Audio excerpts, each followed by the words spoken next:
एक ही मेरी सहेली थी अलीशा, आज उसने भी बता दिया। भाई मैं अली शाह हूँ।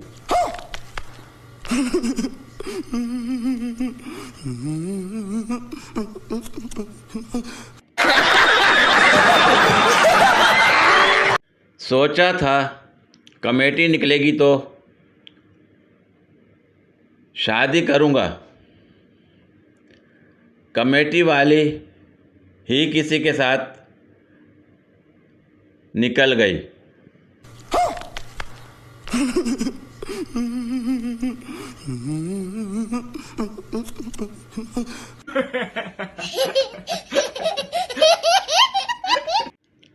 पाकिस्तान में लोग लड़ाई से पहले कहते हैं तू हाथ लगाकर तो दिखा,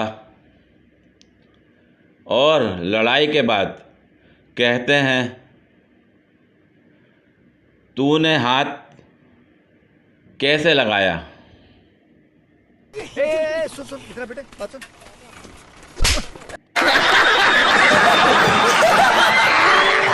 लड़की, क्या तुम मेरी ज़िंदगी में चांद बनना चाहते हो?